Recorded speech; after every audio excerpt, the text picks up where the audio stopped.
Ya, baik. Assalamualaikum warahmatullahi wabarakatuh. Selamat Waalaikumsalam. datang Pak Ustaz, Pak Hamka ya. Orang biasa menyebutnya Pak Ustaz karena Pak Hamka ini juga selain pebisnis juga adalah sebagai seorang yang manusia taat dalam beragama, dan ini tentunya hadir di studio ini nanti akan berbagi kepada para penonton Pijar Channel bagaimana cara berbisnis yang baik, karena memang Nabi kita mencontohkan dulu Pak Ustaz ya, bagaimana cara berbisnis secara Islami.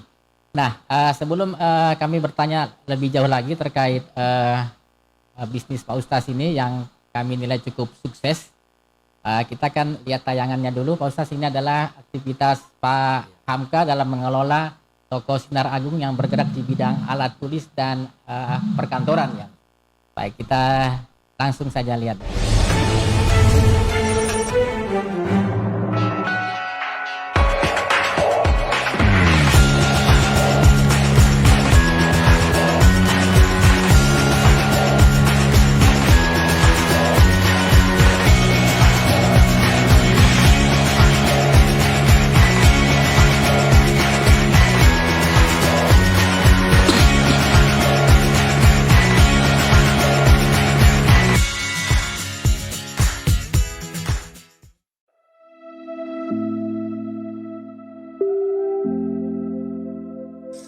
Membangun usaha tak lepas dari suka dan duka. Jika fokus dan serius, peluang mewujudkan impian akan benar-benar jadi kenyataan. Seperti kisah Hamka, seorang pengusaha yang merintis usaha fotokopi dan alat tulis kantor atau ATK Sinar Agung di Kota Parepare, Sulawesi Selatan, yang kini menuai sukses. Hamka berkomitmen menjalankan bisnis berkah. Setiap Jumat, toko ATK-nya memberi diskon 2%, kecuali kertas dan buku tulis. Omset pada hari Jumat berkisar 25 juta hingga 30 juta rupiah.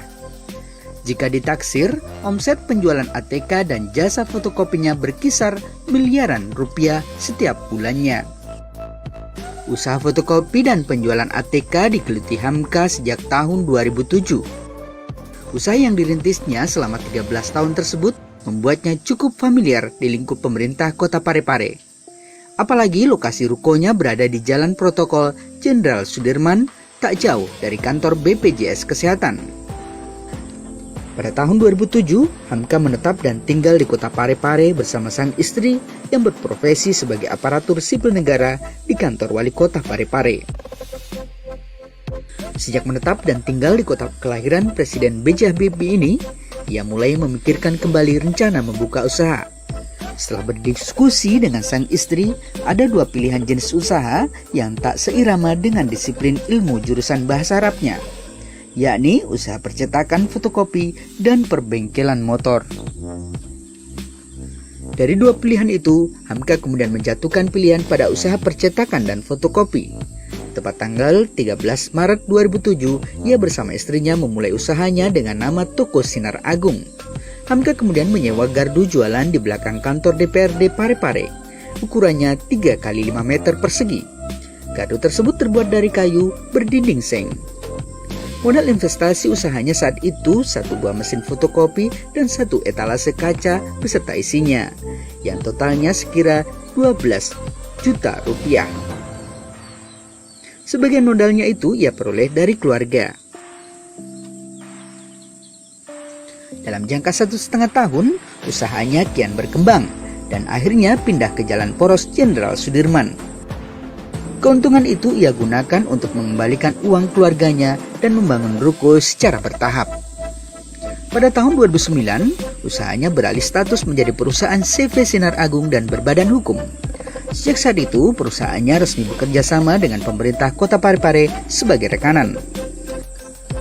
Tak hanya itu, kerjasama juga dilakukan dengan sejumlah instansi lainnya di Kota Parepare. Kini, swalayan ATK Sinar Agung di Jalan Jenderal Sudirman ini kian ramai dikunjungi. Baik warga Parepare maupun pengunjung dari berbagai daerah, seperti Sidrap, Baru, Pinrang Sopeng, dan Enrekang. Bahkan ada pula pelanggan dari Majene dan Mamuju, Provinsi Sulawesi Barat. Jadi saya langsung saja bahwa bisnis yang saya jalani ini adalah merupakan bisnis yang pertama. pertama. Ya. Saya anggap bisnis yang pertama karena memang ini menjadi sejak awal saya menjadi konsen dan fokus pada. Ya. Adapun bisnis yang sebelumnya itu saya anggap sebagai bisnis belajar, Ya. kemudian mencoba dan lain sebagainya. Tapi di bisnis ATK ini adalah merupakan bisnis awal pertama saya, dan inilah yang membuat mungkin bisnis saya menjadi berkembang karena fokus pada. Iya. Asalnya dari mana ini Pak Hamka? Asalnya sebelum dari Parepare ada enggak tempat lain di tempat yang berusaha? Kalau saya ditanya tentang asal saya, ya Datang Bersama Parepare adalah tempat para pendatang. Iya. Jadi saya juga adalah pendatang dari Takalar ke Kota Parepare itu sejak 13 tahun yang lalu. Ya. Jadi memang saya datang di Parepare dalam keadaan tidak punya pekerjaan, saya resign. Dari nol Pak? Ya, dari nol. Saya keluar dari kantor pekerjaan saya dulu di Makassar, lalu berhijrah di Pare, dan itulah saya mulai merintis usaha. Iya. Gelutisan. Awalnya bisnis apa itu? Dulu saya pernah kerja di perusahaan. Oh, di perusahaan. Jadi perusahaan itu yang ada di Makassar, kemudian di Takalar. Iya. Memang bergerak di bidang pendampingan usaha kecil menengah ke bawah. Iya, iya. Jadi dulu pernah jadi mentor lah. Iya.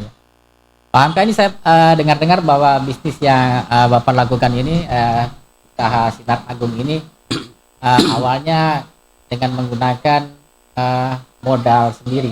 Untuk mendapatkan modal ini awalnya setelah keluar dari pekerjaan itu kan ini bisnis ini tidak membutuhkan modal sedikit. Modal yang besar, kemauan, tekad, belum lagi tempat dan lain-lain. Ini awalnya seperti apa ini? Jadi awalnya itu ya, sebelum saya terjun ke bisnis yang saya geluti sekarang ya, saya banyak belajar, banyak membaca, dan ternyata modal usaha itu adalah sesuatu yang sangat memang diperlukan, penting dalam usaha kita, tapi itu bukan menjadi ukuran utama. Jadi yang saya pelajari, dan ternyata kemauan, tekad yang selama ini tertanam dalam diri saya, itulah yang mendatangkan modal-modal yang datang kepada saya. Kemudian setelah saya mencari bantuan dari keluarga, jadi awalnya ini dari keluarga, alhamdulillah dengan sokongan dana dari keluarga saya, itulah saya pakai dari awalnya. Iya, kan berarti kalau 13 tahun yang lalu, berarti sekitar tahun 2012, 2011 ya? 2007. 2007, ya 2007. Nah, kenapa Pak Ustaz melirik bisnis ini?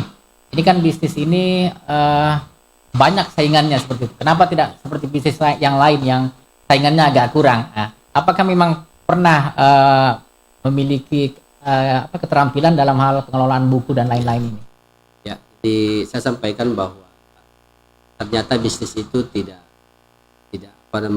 harus berlatar belakang yang ekonomi lah atau bisnis, tapi bisnis itu biasanya lahir dari mungkin latar belakang kita yang pernah belajar ilmu manajemen, pernah belajar membaca buku-buku orang-orang sukses dan sebagainya.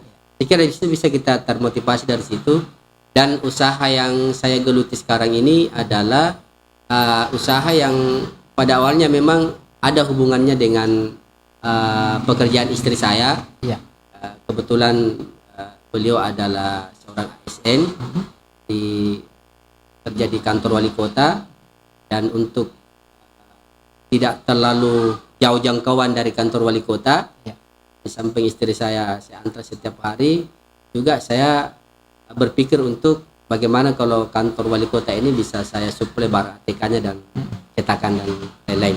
Iya, ini kan menarik Pak Hamka, dalam berbisnis kurang lebih sekian tahun ini sangat pesat perkembangan omsetnya. Kita tahu di Parepare ini bukan cuma satu bisnis seperti itu, bahkan percetakan dan lain-lain. Tapi usaha bisnis dari Pak Hamka ini bisa perlahan-lahan kemudian mendapatkan omset yang cukup besar. Nah, ini apa yang dilakukan sebenarnya untuk bisa memuluskan pekerjaan kita ini? Ya. Jadi kalau kita berbicara masalah sukses, saya kira butuh perjuangan. Di perjalanan bisnis itu sendiri harus kita jalani. Itu harus bertahap. Jadi tidak seperti yang mungkin sekarang orang lihat bahwa Sinar Agung itu sudah besar, Sinar Agung itu sudah punya brand dan lain sebagainya, tapi saya kira butuh kerja keras, dan dari awal memang saya fokus terhadap usaha yang saya jalani. Dan memang dulu selain fokus ya memang lama-lama jadi usaha jenis usaha saya itu jadi hobi buat saya. Iya. Itu jadi selain fokus akhirnya jadi hobi, dan apapun yang terjadi di perusahaan saya harus jalani. Iya. Berarti intinya adalah bagaimana kita bisa mencintai dan senang dengan pekerjaan Iya. itu. Nah, ini kan juga perlu kita ketahui bahwa untuk memulai bisnis itu tadi Pak Hamka mengatakan bahwa modalnya dikumpul-kumpul. Sebagian besar dari masyarakat kita biasanya menggunakan sistem ekonomi untuk mendapatkan keuntungan yang besar, kita harus memiliki modal yang besar. Nah, modal awal yang disiapkan ini kemudian bagaimana mengaturnya, dan pernahkah juga Pak Hamka ini melakukan misalnya pinjaman utang atau ada bantuan dari keuangan atau perbankan misalnya seperti itu, koperasi dan lain-lain. Ada nggak seperti itu, Pak? Jadi berbicara masalah modal ya, kalau modal itu sampaikan bahwa modal itu penting, tapi itu tidak boleh jadi urutan pertama. Itu menjadi prinsip saya dalam berbisnis. Ya, modal itu ya ada-ada saja ya. Ya. Saya sampaikan di media juga kemarin bahwa modal awal usaha ini dibangun itu dari keluarga saya dulu. Kemudian pernah sih saya terakses dengan bank waktu itu, walaupun mungkin jumlah pinjamannya sedikit. Ya. Ya, saya juga pernah di bank ya. Nah, utang di bank mungkin sudah 1 kali periode lah, atau Ya. tidak ingat lagi. Yang jelas saya pernah di bank, dan setelah itu saya hentikan, dan saya anggap bahwa apa yang saya lakukan selama ini mungkin ada yang keliru, ada yang salah, sehingga untuk memuluskan usaha saya itu menjadi berkembang ya, banyak baca buku dan sebagainya. Kita harus terhindar dari hutang dan riba, intinya. Jadi saat itu saya hentikan, dan alhamdulillah dengan menghentikan pada waktu itu sekitar tahun 2013 saya terakhir terakses dengan bank, malah usaha saya menjadi tambah berkembang dan tambah pesat, dengan keluar dari lingkaran riba itu tadi. Iya. Baik, kan memang dilematis bagi teman-teman yang melakukan bisnis di luar ini dengan menggunakan modal dari berbagai pihak. Nah, sebenarnya dalam berbisnis ini kan, kalau kita di orang bisnis itu kan biasanya ada etika, kemudian ada falsafah-falsafah yang dikenakan, kita gunakan agar bisnis kita bisa lancar. Apa sebenarnya yang dilakukan Pak Hamka ini sehingga usaha ini bisa lebih sukses, kemudian saya dengar omsetnya juga sudah lumayan ratusan juta, mungkin juga bahkan bisa akan menjadi miliaran. Tentu ada amalan-amalan, kemudian kiat-kiat barangkali yang bisa disampaikan kepada penonton dari Pijar Channel ini, Pak Ustaz. Jadi kalau berbicara masalah kira trik-trik untuk kita menjadi berkembang, menjadi sukses, saya kira ilmunya umum dan semua orang sudah tahu. Mungkin itu ada tapi lagi-lagi saya katakan bahwa segala sesuatu yang kita usahakan selama ini, saya kira kita lebih bergantung memberi rezeki. Jadi adapun yang saya lakukan selama ini di bisnis saya itu, saya mencoba berbisnis dengan cara Allah. Saya berbisnis dengan cara Tuhan. Apa yang dimaksud dengan berbisnis dengan melibatkan Allah Subhanahu Wa Taala? Tentu pertama yang saya harus lakukan adalah berazam, dengan niat, dengan kemauan, tekad yang bulat, kuat, lalu saya serahkan kepada Allah, dan metode dan caranya juga ya harus dengan sesuai dengan yang disyariatkan dalam agama kita. Jadi memang adalah menjalankan perintah agama sesuai dengan syariat-syariat Islam seperti itu. Nah, tentu ini juga tidak terlepas dari prediksi, kemudian perhitungan-perhitungan bagaimana caranya mengelola omset yang masuk kemudian yang keluar. Nah, dalam hal bisnis ATK ini juga kita membutuhkan hubungan baik dengan masyarakat, terutama dengan klien kita. Nah, bagaimana Pak Hamka ini memberikan perlakuan kepada konsumennya untuk bisa membeli barang-barang di Sinar Agung itu? Saya kembali kepada sistem yang saya lakukan, bahwa saya berbisnis dengan secara kan dalam Al-Quran dikatakan ya ayyuhalladzina amanu tunjukkan perdagangan hal adullukum ala tijaratin tunjikum min adzabin alim tu'minuna billahi wa rasulihi wa tujahiduna fi sabilillahi bi amwalikum wa anfusikum dan seterusnya. Dilanjut di ayat itu bahwa Allah menjelaskan kepada kita bahwa sesungguhnya ketika kita membangun sebuah perniagaan itu berarti kita membangun sebuah hubungan. Jadi kalau membangun perniagaan dengan Allah itu berarti kita membangun hubungan pribadi kita dengan Allah Subhanahu wa Ta'ala. Saya analogikan bahwa ternyata membangun bisnis juga itu adalah membangun hubungan dengan orang lain. Makanya dalam tulisan saya mudah-mudahan tidak lama lagi saya lagi susun bukunya. Wah, alhamdulillah. Mudah-mudahan keluar itu pas selesai. Saya masukkan itu bahwa di bisnis berkat itu adalah menjalin hubungan manusia dengan manusia atau memperbanyak silaturahmi dengan orang lain, dengan konsumen, dengan klien kita. Karena itu menjadi asbab turunnya rezeki yang berlimpah kepada kita. Lalu yang kedua, bisnis kita menjadi berkah karena hubungan kita dengan orang lain. Memang saya masukkan itu dan sesuai dengan janji Allah dan Rasulnya bahwa siapa saja di antara orang muslim itu yang menjalin silaturahmi, maka Allah akan memanjangkan umurnya dan akan diberikan rezeki yang tidak dari mana datangnya. Saya kira itu salah satu hal pokok dalam berbisnis yang harus kita jaga adalah selain hubungan kepada Allah Subhanahu wa Ta'ala juga menjalin hubungan yang baik kepada klien atau konsumen kita. Itu harus kita jaga. Itu yang saya dimaksud bahwa kita berbisnis dengan cara Allah.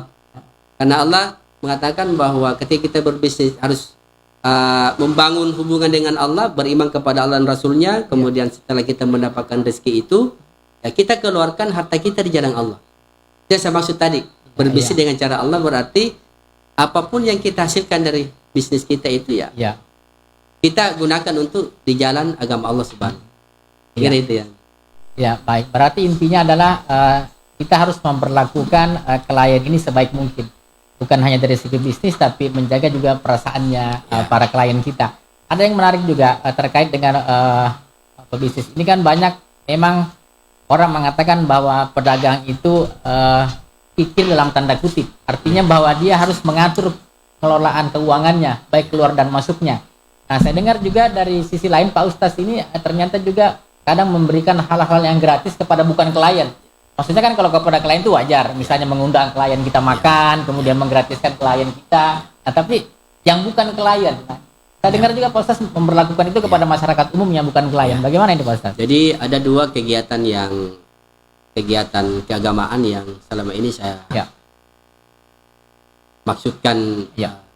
Kegiatan keagamaan pertama adalah saya memberikan pelayanan servis kepada klien saya, konsumen saya itu di hari Jumat dan namanya Jumat Berkah. Jadi setiap konsumen yang belanja di hari Jumat itu mereka dapat servis khusus itu pelayanan pengurangan 2%. Kemudian yang kedua ada Jumat Berkah juga yang kami lakukan dari pihak perusahaan.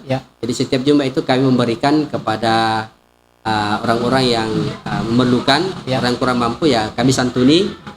Dan alhamdulillah kegiatan sosial kami juga banyak dan kami juga sudah sudah melaksanakan kewajiban kami mengeluarkan sekian persen untuk zakat perusahaan dan zakat pribadi saya dan alhamdulillah sekarang ini kami sudah pembangunan masjid kami di kampung kami dan alhamdulillah sudah berjalan dan sudah hampir rampung selesai dan insyaallah juga kami akan membangun sekolah tahfiz insyaallah ke depan dan itu sekarang saya sudah persiapkan untuk itu dan semoga ke depannya usaha kami ini semakin berkah dan dimudahkan jalannya dan lebih banyak berbagi lagi. Baik, ini Pak Ustadz kan agak sedikit sukar diterima oleh logika. Tadi Pak Ustadz banyak mengeluarkan zakat pribadi, zakat perusahaan, kemudian memberikan hartanya kepada orang yang membutuhkan, kemudian kepada klien. Ini omsetnya tidak berkurang dah.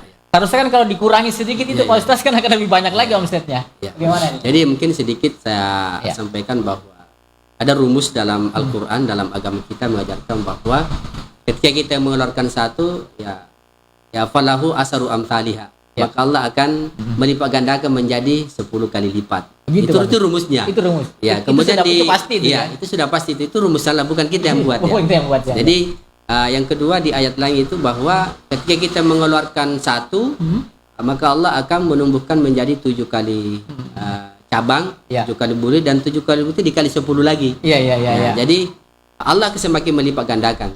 Jadi salah satu rahasia bersedekah itu adalah menambah harta atau penghasilan kita. Iya, iya, iya. Jadi setiap yang kita keluarkan itu Allah akan ganti lebih banyak lagi.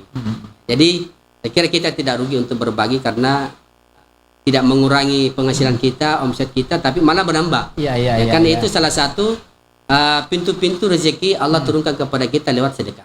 Iya, iya, iya. Berarti tadi itu ada rumus bahwa rumusnya Allah kalau kita memberi satu, Allah akan memberikan 10. Iya. Nah, ini tentu ada hal yang menarik yang perlu mungkin juga penonton dari Pijal Channel ketahui.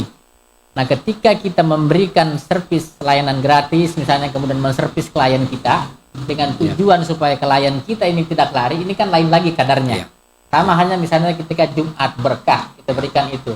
Tujuan kita adalah bagaimana misalnya Sinar Agung populer, bagaimana Sinar Agung dikenal sehingga orang datang belanja. Nah, bukan dari niat itu. Nah, ini bagaimana tentang kadar kita memberikan zakat, kemudian memberikan kepada mereka yang membutuhkan, serta menservis klien. Ini seperti apa itu? Jadi Pak? kalau kita lihat sejarah dan lihat Ya. ayat dan beberapa di situ, jadi bersedekah itu ada 2 macam. Ya, Ada bersedekah dengan cara sembunyi-sembunyi, ada bersedekah dengan cara terang-terangan. Ya, ya. Sembunyi-sembunyi itu ya salah satu untuk mengetuk pintu rezeki itu adalah ketika tangan kita bersedekah, tangan kiri tidak boleh tahu. Ya, ya, Itu ya. artinya yang tahu itu hanya kita dengan Allah. Berarti ada Kemudian yang keikhlasan, kedua, ada keikhlasan ya. di situ. Ada. Jadi yang kedua ada sedekah atau infak yang kita keluarkan, memang sengaja kita sampaikan kepada orang lain, kita perlihatkan kepada orang lain agar orang lain itu termotivasi untuk Ya. melakukan seperti apa yang kita lakukan. Oh, Jadi mungkin kadar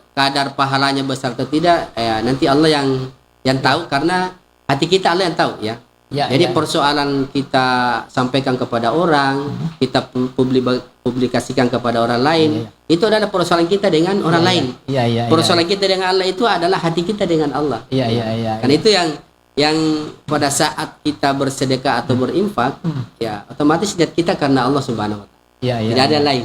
Adapun kepada orang lain itu ya, itu orang lain yang melihat. Iya, iya, Ya, iya. jadi iya. mungkin kadarnya ya saya tidak bisa sampaikan apa kadarnya banyak atau sedikit. Ya nanti Allah yang tahu ya. Iya. Baik, terus kan ada hubungannya dengan berbisnis tadi. Nah, ketika kita memberikan satu, Allah memberikan 10. Nah, ini bersedekah yang seperti apa sebenarnya sehingga hukum Tuhan tadi itu bisa jalan, yang satu dapat 10 tadi ini, Pak Ustaz. Seperti apa sebenarnya?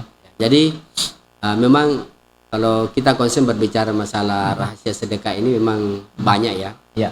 Jadi, bukan hanya masalah rezeki ya. Jadi infak sedekah itu bisa juga menolak bala ya. Menolak penyakit, Ya, ya, memudahkan segala urusan kita. Ya. Ya, dan lain sebagainya. Saya kira kalau kita baca itu di buku tentang Ya. rahasia sedekah itu banyak sekali manfaatnya.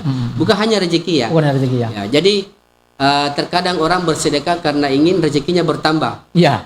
Itu juga salah ya. Itu tidak Tapi- dapat itu, Pak Ustaz. ya. Tidak dapat itu. Tapi kalau kita bersedekah karena Allah, itu Allah akan memberikan rezeki kepada kita. Ya. Sama kalau kita melaksanakan sholat duha. Ada orang melaksanakan sholat duha memang karena untuk mengetuk pintu langit supaya rezeki itu turun. Iya, iya, Ya, iya. ada memang sholat duha karena Allah. Jadi ada dua. Pertama karena Allah, yang kedua ada motivasinya. Dan memang dalam syariat agama kita juga menggambarkan seperti itu. Iya, Ya, kalau mau rezekimu dimudahkan, jangan tinggalkan sholat duha, rajin bersedekah. Kalau Anda kena penyakit yang susah itu disembuhkan, ya bangun sholat tahajud dan sebagainya. Nah, ini bukan berarti ibadah yang kita lakukan ini karena ada apanya. Iya, iya, iya. Ya, tapi memang Allah menyuruh kita untuk minta sesuatu kepada saya. Ya, nanti saya akan berikan, saya sampaikan kepada kamu. Ya, dengan lewat ibadah yang kita lakukan tadi. Iya, iya, Ya, iya. jadi tidak mesti harus betul-betul misalnya salat dua kita tidak butuh rezeki hanya karena Allah Subhanahu wa taala. Saya kira hukum Allah itu ya Iya. apa yang kita lakukan Allah akan balas kepada kita. Betul, betul, betul. Ya, baik. Ada kan juga sebagian orang beranggapan begini seperti itu. Itu kan memang takdir dari Tuhan. Misalnya bisa saja orang mengatakan, Bapak Hamka kan memang sudah takdirnya seperti itu. Jadi apapun yang dia lakukan pasti nanti akan mengarahnya bahwa bisnisnya akan sukses. Nah, bagaimana pandangan Pak Ustaz terkait dengan bahwa Toto Nemato Toto Sogi? Ya, jadi berbicara masalah takdir, saya kira takdir kita tidak ada. Saya kasih sedikit tentang sampel ya tentang takdir. Ada orang mengatakan bahwa, maaf ya, saya ambil contoh tukang beca. Lalu dia mengatakan takdir saya memang sudah jadi tukang beca. Itu bukan takdir. Kalau kita memandang dalam kacamata agama itu adalah nasib. Jadi nasib itu bisa diubah. Takdir itu yang tidak bisa diubah, tapi nasib itu bisa diubah. Nah, nasib kita sekarang ini mungkin jadi pengusaha. Besok-besok mungkin saya jadi apalah. Yang kemarin jadi tukang beca, mungkin besok jadi bosnya tukang beca, itu nasib semua. Jadi yang mengatakan itu takdir ya cuma Allah yang bisa membahasakan itu takdir. Takdir itu terjadi ketika napas ini sudah berhenti, makanan tidak bisa lagi masuk di perut kita sudah bertemu dengan Tuhan, itulah takdir. Jadi kalau ada orang mengatakan takdir, katakanlah paham kayak ini owner Sinaragi, takdirnya memang jadi pengusaha sukses, tidak. Ini nasib saya. Nasib itu adalah ikhtiar yang sedang kita jalani. Itu dikatakan dengan nasib, bukan takdir. Takdir itu adalah akhir dari perjalanan hidup kita, perjalanan nasib kita, itulah takdir. Jadi artinya, ini mungkin sedikit saya luruskan tentang takdir. Jadi kita jangan berkecil hati. Saat ini saya belum punya usaha, saya belum punya apa-apa. Artinya kita pasal dan sebagainya, kita harus optimis ya. Karena hari ini kita tidak tahu apa yang akan terjadi pada hari. Mungkin hari ini jadi pengemis, mungkin besok kita jadi pemberi. Hari ini kita minta-minta, mungkin besok kita yang cari orang yang siapa yang bisa dikasih, siapa yang bisa diberikan sesuatu. Jadi itulah, jadi hidup itu saya katakan adalah nasib. Kita jalani. Apakah nasib itu punya tantangan, lika-liku dan lain sebagainya, itulah perjalanan hidup kita. Berarti kesimpulannya adalah bahwa kesuksesan tergantung dari kita, Pak Ustaz ya. Nah, ada juga nih satu pasal terkait dengan persoalan bisnis. Biasa ada orang bertanya kepada orang pintar. Katanya manusia itu punya jalannya sendiri. Tuhan banyak memberikan pintu-pintu rezeki, cuma terkadang pintu yang mana kita tidak tahu. Nah, menurut Pak Ustaz seperti itu kan kadang ada orang mengatakan bahwa waktu saya bisnis lombok misalnya gagal, bisnis udang gagal, bisnis mobil gagal. Tiba-tiba saya bisnis toko buku berhasil. Artinya rezeki saya di situ. Nah, ini menurut Pak Ustaz betul nggak seperti itu kira-kira dalam agama? Itulah saya katakan tadi nasib. Jadi nasib itu adalah sebuah perjalanan.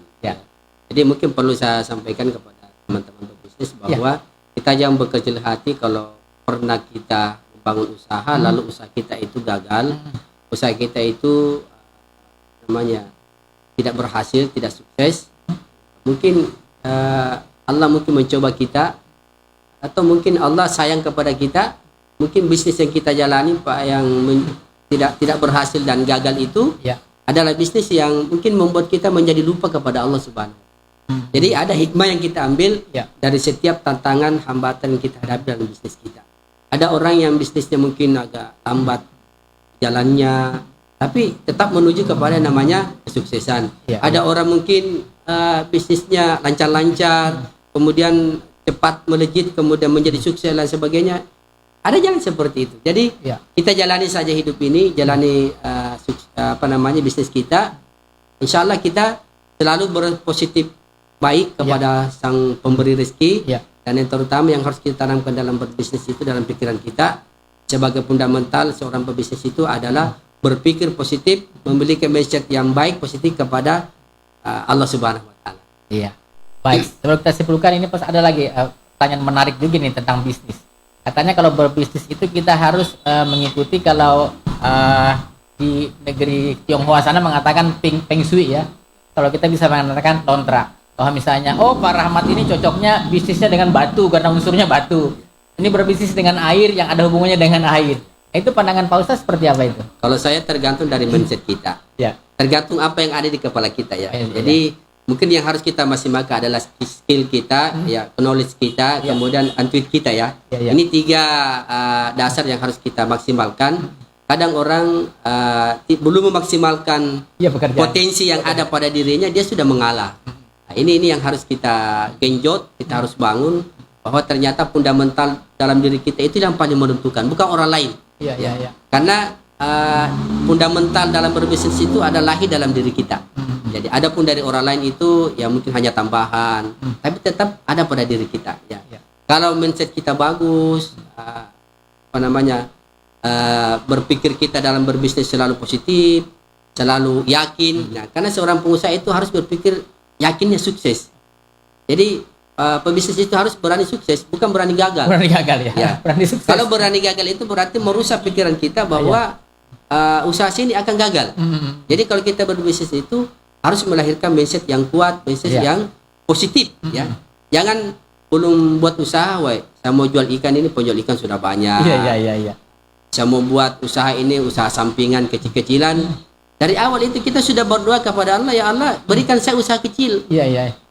Berikan saya usaha yang banyak pesaingnya. Itu kan doa yang kurang bagus. Iya. Itu lahir dari mindset kita. Iya. Jadi kalau kita berbisnis harus melahirkan mindset yang kuat, yang positif, bahwasanya ketika saya berdagang berbisnis, saya pasti sukses dan saya yakin saya punya Tuhan, saya punya Allah yang Maha Pemberi. Iya. Kita harus yakin itu.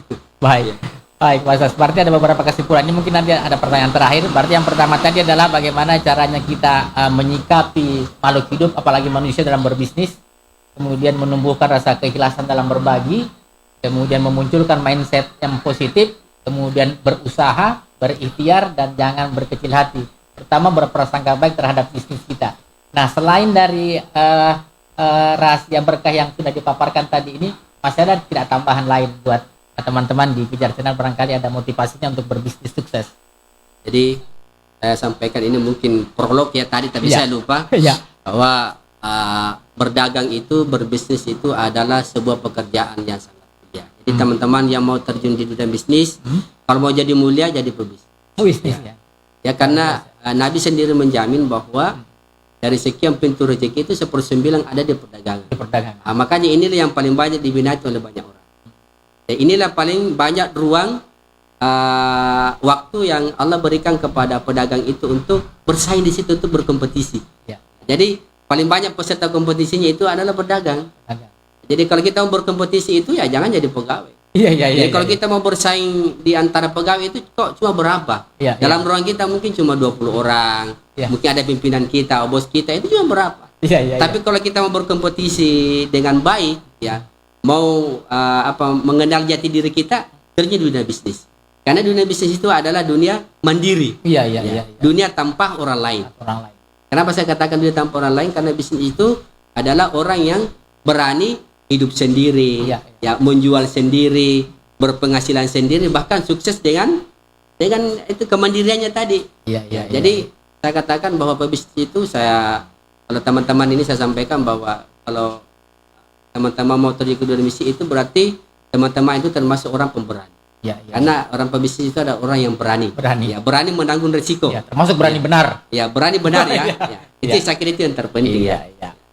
Baik Pak Ustaz, terima kasih banyak kedatangannya, owner dari Sumber Agung. Semoga sukses dan kami tunggu bukunya ini Pak Ustaz. Mudah-mudahan nanti bukunya akan kita bisa bedah di sini, kita paparkan secara gamblang, dan ini mungkin juga petunjuk buat teman-teman kita yang berbisnis, bagaimana berbisnis yang baik sehingga kita bisa sukses. Terima kasih sekali Pak Ustaz. Assalamualaikum warahmatullahi wabarakatuh. Waalaikumsalam warahmatullahi wabarakatuh.